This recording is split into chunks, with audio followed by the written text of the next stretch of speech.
Welcome to the Iron Self podcast, where we jump into health, fitness, mindset, and becoming the best version of yourself. Today with your hosts, Mike and Kayla Minion. Welcome back to the Iron Self podcast. Hey guys. So on today's episode, we're talking about results and self-sabotage. One of these things we love, the other one we put up with.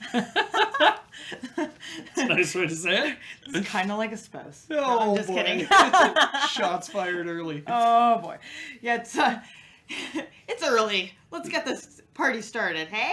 So we wanted to come on here because a lot of the questions that we get, especially from people that are just starting a fitness journey or a weight loss journey or basically anything where they are moving and eating differently than they have, is how long are these results going to take to see? That is one of the biggest questions we all get. I've been doing this for 36 minutes. How long until I see the changes? Well, the other one is like, I've been doing this for a month now and I haven't lost any weight. So this is where we want to start because these are questions that we get. These are legitimate things that we hear every day in our business. So we wanted to come here and kind of clear the air with everybody because results, just like it took you probably a bit of time to put on the weight or to lose the muscle, to take the weight off or to gain that muscle back is also going to take time. It's true. It all takes time. Unfortunately, we don't just get them like now. You can't just like go on Facebook and click a like button and all of a sudden you're like down 10 pounds or, you know, vice versa. Hit a little heart button and all of a sudden you're beefed like Popeye. Beefed like Popeye. I love it. He Okay. is. Spinached like Popeye. Anyways. I just kind of want to like, the Popeye flexing, right? Like, anyways. Oh, that dates us because I don't think that anybody in the newer generations really knows who Popeye is. Popeye and olive oil? Probably not. Anyways, okay, we digress. So, today we are here to talk about results and the ugly cousin of results, self-sabotage. So, maybe let's start with weight loss since we have a lot of weight loss clients. So, how long does it take to get weight loss results? So, I'm going to start out by saying, if you have been eating like a bird because you thought that, weight loss means eating less food, this is something that, again, you've heard me preach a million times over and over again. Weight loss is going to take a little bit longer for you if you have been in a severe calorie deficit because to begin the weight loss process, we first have to get your metabolism working, which means we actually have to feed you more. And it's going to feel uncomfortable. And you're not going to want to do it because in your mind, losing weight means eating less food. But the reality is we need to feed you more food so that your body starts to use the food that you're being fed instead of just storing it because it thinks that it's starving. The amount of people that come to us eating 1,000 calories and we get them up to almost 2,000 and they're still maintaining weight and they're like, I'm eating double the amount of calories and I'm actually feeling good about it and I have hunger cues again. My hormones are better. My skin is clearing up. I have energy, like all of these other things that come into play. And it's like, yes. But if you had just trusted me from the get-go, we could have just been here a lot faster. Like, it's for a lot of people to get them to eat more food, it's like 4 or 5 months down the road, and they're like, I haven't lost any weight. It's been 4 to 5 months. Yeah, it's been 4 to 5 months of trying to convince you to eat more. So, until you get to the point where you're eating more on a consistent basis, I can't drop your calories down to start losing weight. So this is the part that I like to start with for anybody that is in this boat, that is at that 1,000 calories and can't lose weight, and they don't want to eat more. What you have been doing up to this point, if you have been eating 1,000 calories and your weight has sustained the exact same or even gone up a little bit, obviously is not working. Please trust the process, trust the professionals who are telling you, you are under eating, we need you to consume more food. I don't care if it's us that are your coach or if you are with another coach. If your coach is telling you that you are under consuming your food and that this is a reason why your food is being stored as fat, please listen. I promise that it is being said for the best of your results. It's not for our sake to just make you eat more food. No, it is It is to serve your greater purpose. Yeah, we're not just doing it to sabotage you.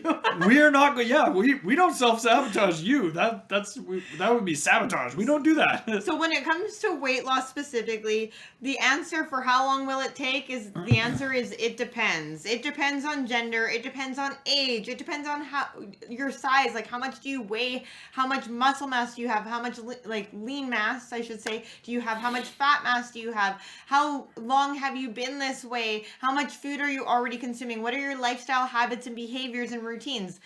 That's where it depends. There's so many factors. But the CDC, so the Center for Disease Control, says the safest is about 1 to 2 pounds a week. 2 pounds a week would be your maximum, to a maximum of 8 pounds weight loss per month. And that would be for a very large individual, because they're saying anything above and beyond 8 pounds lost per month actually is detrimental to your overall health and your overall lean mass or body composition for osteoporosis, bone mass. Like there's just so much other stuff that comes into play with this. Yep, so, and that is true. But the reality is there's a lot of people that start a weight loss journey. If you are on the bigger side and you start a weight loss journey, there's a very good chance that you will lose a lot of water weight to begin with. Just kind of at the start if you are doing what you're supposed to be doing. So you might see a little bit higher than that 2 pounds per week. And again, this is totally normal as you are going to lose some of that water weight as you start to consume foods that are, I'm going to say, a little bit more on tune with your goals. Yeah, a little less processed. The other thing is if you're doing a keto style diet, you're going to lose a lot of water weight because you're losing all of that stored carbohydrates or stored glycogen in your muscle cells. So therefore, for every gram of glycogen that your body stores, you store a half cup of water, like a camel. And so all of a sudden, if you're not cameling and you don't have that anymore, then your body has no need to store that water weight. So that's where a lot of people going keto, they're like, well, I lost 8 pounds right off the bat. Yeah, because you're not storing that water weight. So like Mike said, if you're a larger individual and all of a sudden you have a really big weight loss drop right off the bat, same idea, is just that your body's not storing all that. Also, if you tend to eat a highly inflammatory diet and all of a sudden you start to switch to more whole food based, you'll notice that the inflammation in your body starts to go down, and you'll notice that maybe you get some weight loss from that as well, because again, same thing, we don't have that inflammation, we're not storing all that water, we're also not, your body's not in that constant state of attack. Yeah. So there are some caveats to that, but within recommendations, maximum of 1 to 2 pounds a week, and on average, that's pretty difficult to hit 2 pounds a week unless you're very large. So I always say to people, half pound to a pound a week is on average what we're looking at for weight loss. Yeah, and there is a difference between males and females as far as weight loss goes, because men have this beautiful thing called testosterone coursing through us. We can fluctuate our weight a lot faster, I'm going to call it, a lot more efficiently than women, because inherently women like to store things because they are the baby makers. Right, aren't we? It's true though. Different hormones create a different reaction in our body. So females tend to store, whereas males tend to burn off as energy. And it's normal to fluctuate your weight within 5 pounds any given day, depending on food intake. Say 5 pounds is good shit. Water intake, poop. Like there's just so much in there. Sodium that kind of comes into play. If you had a higher day of calorie consumption, carbohydrate consumption, sodium consumption, or alcohol, you will notice it will take 2 to 3 days for that water weight to flush, and within 2 to 3 days, all of a sudden your weight is back to where it was. So don't freak out if you went to a birthday party over the weekend and you had a little bit more than you normally would and your weight is up a couple pounds. It will come back down based on that water weight. The one thing I wanted to add in regards to weight loss is lean mass loss. When we look at lean mass loss, especially females over the age of 40, males over the age of 40, this happens as well, but not to the same extent. We get accelerated lean mass loss, and the studies are countless on this to watch the lean mass drop. And when your lean mass drops, your overall metabolic rate in your body drops. And when you look at studies and they're like, okay, well, the lean mass drops after the age of 40. Well, why is that? Part of it might be due to hormones, but a lot of it actually is lifestyle related, and they've been able to prove this time and time again, where over the age of 40, we're just a little bit more tired. We're a little bit more sedentary. We're not as active. We're not doing the same kind of strength training that maybe we once were. And we're maybe making more processed food choices, more quick grab and go choices, because usually we're kind of in that peak state of our career after the age of 40. We're kind of that 10 to 15 years out from retirement. So a lot of people are really starting to like drive Hustle. Yeah, exactly, with their career. So therefore their health goals maybe go on the back burner a little bit. So my piece of advice to you, if you are over the age of 40, is one, you should be taking a calcium supplement for your bone density. Over the age of 30. Yes, anybody over the age of 30 should be taking calcium for bone density, but I'm just saying specifically these people over the age of 40 definitely want a calcium supplement. And then we also want to look at doing some form of strength training to help maintain your lean mass. Yeah. Like, just because you're not doing progressive overload or anything like that, just some form of weight-bearing exercise, whether that be weightlifting, whether that be like a group fitness style class, anything that is weight-bearing, to help keep that lean mass. Yeah, and on top of that, your diet comes into play too, and making sure that you are getting enough protein, as protein is what keeps our lean mass levels high. So this is why people that are doing body recomposition or weight loss, especially over the age of 40, we want to make sure that your protein levels are high enough to sustain your lean mass. Yeah, and the average recommendation for protein, I think the minimum recommendation is like 30 grams per person, which is really crazy low, per day, just to maintain life. But we always say a minimum of 70 grams, but the caveat to that is about 1 gram per pound of lean mass. And anybody over the age of 40 could be looking at 1.2 to 1.5 grams per pound of lean mass. So just to give you an idea on where you're looking at for protein, and you might look at me and go, oh my gosh, Kayla, that's a lot of protein. How am I supposed to hit that? I always just say to people, try and look at 25 to 30 grams of protein or more per serving per day. So if you're hitting breakfast, lunch, dinner, snack, then you've got a way to break that up. Maybe you break your snack into 2 snacks and you got 15 grams of protein at each snack. So it's nice and easy way to try and like cultivate that, to try and figure out how to make sure that you're hitting that throughout your day. Perfect. Okay, moving on to muscle gain for results. When we're looking at muscle gain, I wanted to make sure that I had these also accurate for you. So the accurate recommendation for males for muscle gain is about 1 to 2 pounds of muscle per month, not weight. This is where I need to get really specific. 1 to 2 pounds of muscle or lean mass. Yeah. You're not just putting on 1 to 2 pounds of fat and being like, put on that muscle. Yeah. Or I like it when the people come to us and they're like, I just turned all this fat into muscle. I'm like, that's not how it works. It's a cute thought, though. You used to think that. It's a beautiful thought. I said it's a cute thought. Well, you did. I remember you saying. Anyways.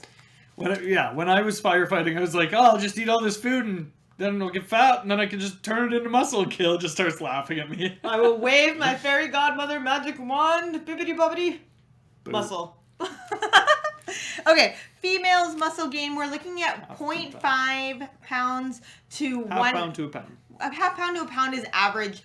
On the really high side, so say a female has higher testosterone levels, she might be able to put on 1.5 pounds of muscle per month, but that is really, really rare. The average is half pound to a pound, and that is like, you need to be in a calorie surplus. I was going to say, there's a lot that comes into building muscle, though. You need to be in a proper calorie surplus with your ratios of your macronutrients proper to begin with, right? And a lot of people are like, that just means eating all of the protein. And it's like, yeah, but you're still going to need all the carbohydrates to build that muscle too. So anyways, making sure you're eating the right breakdown of macronutrients, plus resistance training, plus resting. What? Yeah, rest comes in really helpful with muscle building and weight loss. People don't realize. They're like, if I just do more, I will weigh less. Or if I just do more, I will get more results. It's like... Well, a lot of people think that, there's people that take steroids and they're like, well, people that take steroids, they can just push themselves that much harder. Steroids actually help with the recovery process, which is why they can push themselves that much harder in the gym.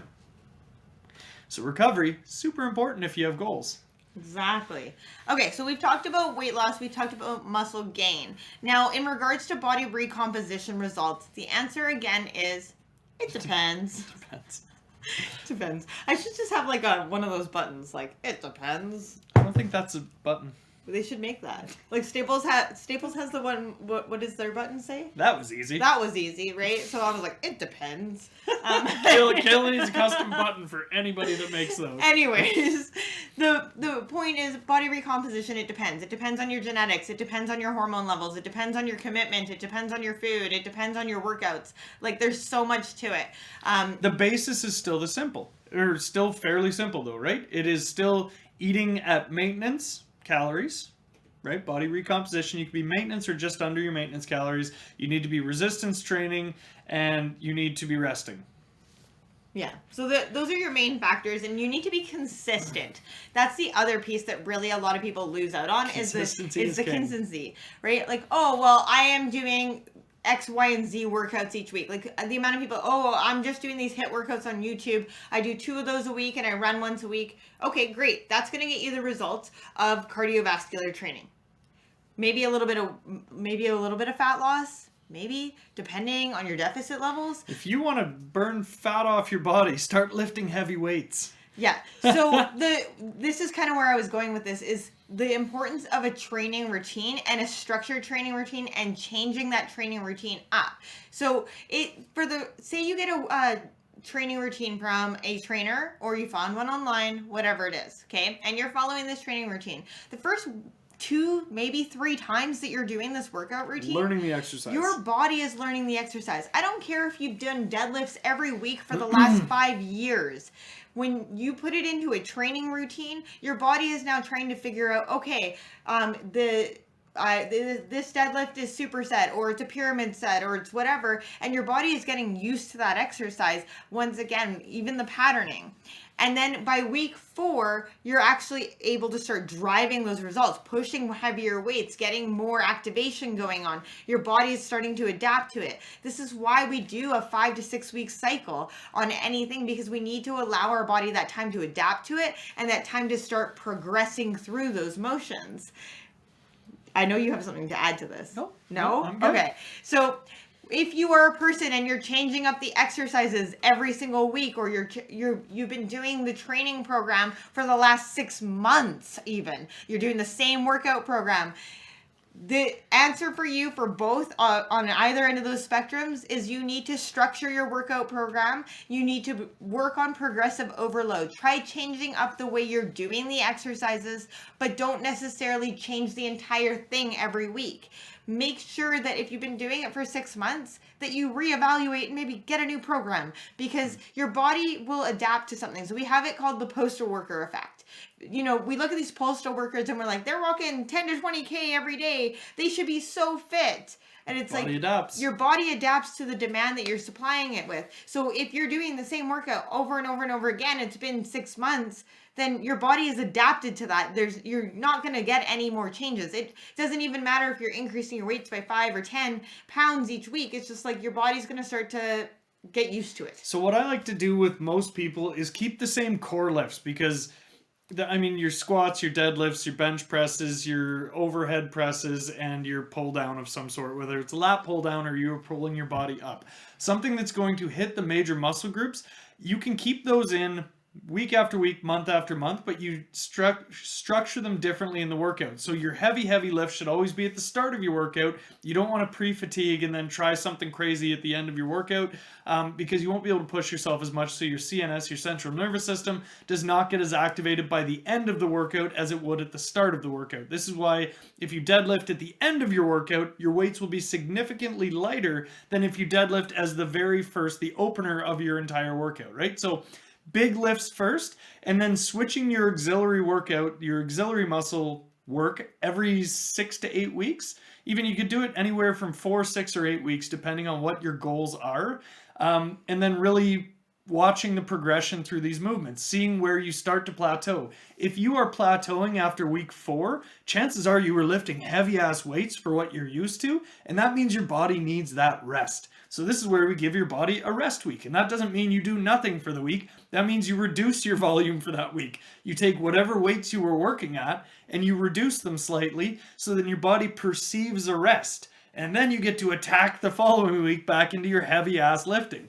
This is how we progress movements. This is how we get stronger. This is how we get bigger. So There's a lot that goes into when we build programs for people, but the basis of it is simple. Heavy lifts first, progressively overloading all of our lifts. And as soon as we start to hit those plateaus where it's like, my body physically can't do this, then your body is telling you it needs that rest. Yeah. So listening to our body, at the end of the day, our body is going to tell us what we do and don't need. And also structuring your workouts too for what it is that you want for results. So if you send me a picture and it's like this person with like ripped abs and like muscle tone in the arms, and you're like, I'm only willing to run, I'm going to be like, okay, well, you're not going to get that body type. No, but I want to be like really like honest Crystal here. clear, yeah. Like, is that whatever your goal is, whatever your intention is with your workouts, or with your overall, I guess, plan, making sure that it's realistic and that your plan fits what you're going towards. You know, if you want to you want to have a smaller waist, are we, you know, creating broader hips, creating broader shoulders, or are we working on core stability? Like, we have to really talk about that and create a plan for that success. It's not as easy as just printing out a plan and going, hey, this works for everybody. Like, every single person's body is different and responds differently. Like, I'll give you my example. I was lifting really, really heavy for my shoulders, trying to build my shoulders, those boulder shoulders out, and I was not getting the hypertrophy or the muscle size building that I was wanting. The minute I switched up my rep range, I was all of a sudden able to get more hypertrophy through my muscles. And what I realized is that my body for hypertrophy Loves the volume. It loves volume. Whereas somebody else's body might get really great volume at 8 to 12 reps. My body doesn't. My body needs more volume than that. So it's understanding that each person's body is very unique. Yeah. If you're ready to make a change in your life, step into the best version of you, check out our Iron Self Transformation Program. Find more info on our website, www.ironbodycoach.com. Okay, so we've talked about results. Let's talk about self. Because we're on self-sabotage and because we just finished talking about workouts, I do want to start with self-sabotage in your workouts. So, because I know like the first thing we think of when we think of self-sabotage, it goes straight to the diet side of the world. But I want to start on the workout side of the world just quickly. So, you know what? Just before you get started, oh boy, does anybody think of like the Beastie Boys? That's honestly when I think of sabotage, it's like I get the Beastie Boys in my head. Anyways, okay. So self-sabotage with workouts looks like a bunch of different things. So if you have a goal, whether it's performance, losing fat, gaining muscle, whatever that is, consistency is king, and we know that. So self-sabotage for workouts looks like not prioritizing your workouts. It looks like skipping workouts, and it looks like not progressing weights because it's hard or it's heavy. Or it's the story you're telling yourself with that. Yeah, I can't do it. If you tell yourself you can't lift that heavy ass weight, you're never going to lift it. If you tell yourself that you can do it and that you are going to do it, well, then you're going to get that A for effort either way. So set your safeties, have a spotter, whatever that looks like, to make sure that you are safe so you don't drop the bar on yourself. I might have dropped the bar on myself last week. So, but the idea is pushing yourself in the gym. So to not sabotage yourself in the gym, you want the weights or the reps to be continually coming up until you hit that deload week. Or it means hitting every single workout. So again, telling yourself you're going to make your workouts and then committing to that and making sure that you get to those workouts. Now, part of the self-sabotage here too is not trying to progress the weights too quickly. That is your ego telling you you need to lift heavier because X, Y, or Z. The reality is you are only ever competing with yourself in the gym. So if you are at a bench press of 135 pounds, you worked up to that one plate and you're super pumped for that and you're like, I feel so good at this, I'm just going to slap another 10 pounds on each side. That might be too much for you to begin with. So the last thing we want to do, self-sabotage wise, is try and lift too heavy, put too much strain on our joints without progressing the workout properly and bringing the weights up reasonably, and then injuring ourselves, because then we're forced to take time off of the gym, time away from your goals completely, and just recover from an injury. So letting your way out of that ego. Yeah, letting that egoic side of your mind walk away from you while you're in the gym is so important, because sure, you could compare yourself to every other strong person that you see in the gym and be like, oh, well, that guy looks the same as me, I should be able to lift the same amount. doesn't friggin' matter. He might have been training for the last 5 years just doing that one lift that you're watching him crush, and you're like, I can do that. Take your weights up gradually. You don't have to compete with anybody but yourself, and just try and push yourself a little bit harder in every workout. It's going to take time to achieve the body you want, but you also will get there a lot faster without injury. I know this because I've injured myself enough times. I was that ego lifter that would try and squat 400 pounds before my body was ready for that, and destroy my back, destroy my legs, and not be comfortable and not be able to progress the movement how I would like to. Now I can squat heavy, but it took me a long time to get there, right? It doesn't happen overnight. It's not going to happen overnight. So self-sabotage as far as lifting weights means trying to be somebody you're not too quickly. So again, ease into it, everybody. That's all. Okay, so when we look at sabotage, what you want? Anyways, like now you're seeing that like this is stuck in my head literally as you're talking. How do I identify what sabotage is? So sabotage can look like impulsiveness or excitement to take away from your plan. Like, oh, we're going to eat those brownies I'm going tonight. drinking this weekend. Or that impulsiveness is like, or you're making something and then all of a sudden you shove something in your mouth.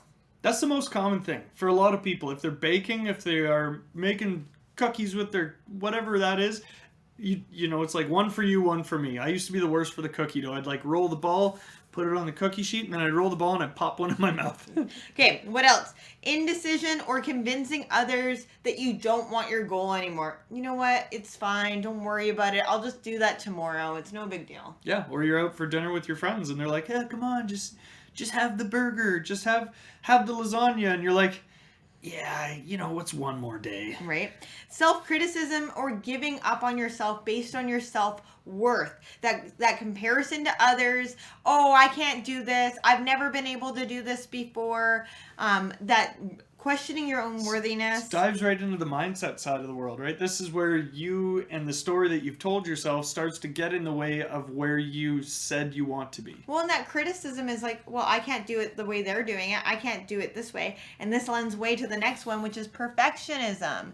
Perfectionism. Well, if it's not going to be perfect, why even try? If it's not 100, it's 0. I'm either in or I'm out. And right now I'm in 110%. And tomorrow I might be out 110%. Yeah. Like, let's get away from that black and white thinking. Well, it's just sorry. I'm just going to segue off these as you type. So this literally happened to us last week. I was talking to one of our clients. She was like, I had this day where I was just, everything was off. I didn't do my workout. I didn't eat according to my plan. And I felt it like it was just going that way. And then she said, it blew my mind. I loved it. And then she's like, but then I remember what you said to me. And it doesn't have to be a complete fuck it day. You know, I had those moments where I was like, I'm going to do this. But then I got right back on track, and it made me smile so much because she said it was because of when I said, you know, it doesn't have to be a whole day. It can just be a moment. It's not a day. It's not a week. Because old her would have gone off for the day, might have gone off for the rest of the week, and then checked back in. So destructive habits are the next one. Overeating, overspending, alcohol, excessive worry, excessive comparison. These destructive habits that we have. It's like, oh, well, I really, really want this goal, but I also really want to go, like, de-stress and get wasted this weekend. Oh, I really, really want this goal, but we're at a buffet. Oh, I want to get my money's worth. Oh, I really, really want this goal, but I paid for this really expensive vacation. yeah. So these destructive habits, or some of them are thought patterns, is what can be preventing us with this sabotage. Anything in excess. Right? Right? Defensiveness and excuses. Oh my gosh. Okay, so I was talking to a friend of mine about excuses the other day. So she runs a yoga studio, and she's like, well, I was trying to get more people into this yoga studio, and so I decided that I was going to start offering childcare because I was always hearing from people that they couldn't come because of childcare. And now I'm offering childcare and the classes aren't getting any bigger. And I said, well, it's just an excuse. People will always have excuses. So if they want to do it, they will do it. And so this is where that defensiveness and excuses comes in with our own self-sabotage, in the sense of like, oh, well, I'm not doing this because of X, Y, or Z. Well, I want you to start questioning it. Is that actually why you're not doing it? Or is there an underlying reason? Yeah. If you want something bad enough, you can move mountains to make it happen. I have people that we work with right now that work, 18-hour days at work, and they still make time for the workouts. So again, if you want it bad enough, you will make time for it. Disorganization and self-doubt. Okay, self-doubt is huge, and disorganization is, well, it didn't fit into my schedule today. I didn't eat dinner right today. I was all off my plan, blah, blah, blah, blah, blah. Like, this is all on you. If you're doubting yourself, of course, nothing else is going to fall into alignment because you don't believe you can do it. Yeah, and it comes back to the story you're telling yourself. Again, this is something we preach so hard about because it is so true in so many aspects of what we work with. And then comparison. Am I good enough? Am I worthy enough? Do I deserve it to begin with? Exactly. You know, do I really want to work that hard? Is it really worth it to me? These are all questions that kind of come to mind. So the biggest thing with self-sabotage is that it feels illogical on the surface, right? We're like, illogical, like, look at this reason for self-sabotaging, the excuses we're making or whatever. It feels illogical, but it comes from that inner critic. It comes from our limiting beliefs, and it comes from our life experiences. We have to pin down our root cause before we can step outside of that sabotaging behavior. So I'll give you an example. For myself, I'm getting super close to competition, and I am fighting myself tooth and nail in my brain. This is a mindset thing. I know my body can do this. I can get up. I can commit to the workouts. It is the food and it is the mindset that I have the hardest time committing to. And my root cause is I've never actually won. I've never actually tried hard enough at something to succeed, because it's easier to say that I didn't try hard enough than it is to say that I failed. So if I give myself 110% and I keep going to try and succeed at this and I don't succeed, then I'm going to feel like a failure. Whereas if I don't give 110%, then I know that I just didn't give 110% and I didn't fail. Which brings us back to that mindset shift of, if I gave 110%, even if I didn't win, I brought the best package of myself that I possibly could, and I gave it everything I had. So you should be proud of yourself regardless, right? So this is that mindset shift, this beautiful mind up here is coming up with, is regardless of the outcome, when you work as hard as you do, you deserve that feeling, that pride, right? Well, and that's, I think that's the biggest thing. Is like, well, what does that feel like? I don't know what that feels like. I don't want to feel uncomfortable. And when you've been dieting this long, you're like, oh, please. Like, I just want to, like, I will eat whole foods. I just don't want to track it anymore. I just want more of them. I just want to eat a piece of bread and enjoy it and not feel like, oh my gosh, now I have to give this other thing up later in the day. But anyways, as I digress, the idea is that you have to pin down that root cause that is causing these self-destructive behaviors. When we think about it, our brain wants to keep us safe at all times. So your brain is constantly looking for anything that might feel unsafe, and the unknown is definitely an unsafe place to us. So if I can self-sabotage myself, I can eat way late at night and not count it because it was, after 9 p.m. it doesn't count. Whatever it is, that the excuse or whatever that you're telling yourself, this is your brain's way of keeping you safe. It's your brain's way of keeping you stuck. It's your way of keeping yourself the same, because we don't know what the other side looks like. We don't know what it feels like. Nothing changes. You'll survive. You've been surviving this whole time. Right. And then we have those questions. If I work this hard and I achieve it, will it be worth everything I sacrificed? And I always say that change does not come without inconvenience. Change does not come without sacrifice. We do not become something different or step into a different version of ourselves without giving up some aspect. And you have to understand that whatever it is that you give up has to be worth it for you to give up. So maybe, giving up those processed foods is worth it to feel better and to have more energy. If that's the case for you, then hey, maybe you're willing to give up those processed foods. Maybe the feeling that you have after a workout becomes worth it because you feel that energizing feeling, you feel positive and you feel proud of yourself, becomes better than feeling sluggish and tired all the time. But you have to see that I have to give something up in order to receive that change. Yeah. Yep. And the other thing with this is just everything you're saying right there. It's like you're finding that motivation from that. But again, we talk about this all the time, that action has to come before the motivation. So it will come eventually. I promise that motivation will come if you stick with it, that consistency. But you do need to get off your ass to begin with. You do have to start the movement. You do have to change that diet. You have to start your journey before you can be successful in it. And it takes time. It really does. So how long will you see results in? The answer is it depends. Where's the button? It depends. And it depends on so many factors. We've talked about all of these factors. The biggest thing at the end of the day that it depends on is you, your commitment level. When you start. And when you start and how hard you're willing to go off the start, right? If you want to truck along one habit at a time, I'm happy to do that. That's the way we like to coach, so that it's long lasting change. If you want to change everything at once and make it like a short term change, you might not see those changes stick long term. So the biggest thing for us as coaches is that I like to teach you the habits and behaviors and routines in order to help the changes stick long term. So you have to also make those factors in, is do I want this to be a long term thing or not? Yep. So lots of things to think about today. I hope that you guys learned something on this episode. If you liked it, share it with a friend, a family member, or someone you care about, and make sure you drop us a comment. Sounds great. You guys have an amazing day. Thanks so much. Bye for now, guys. Bye, guys.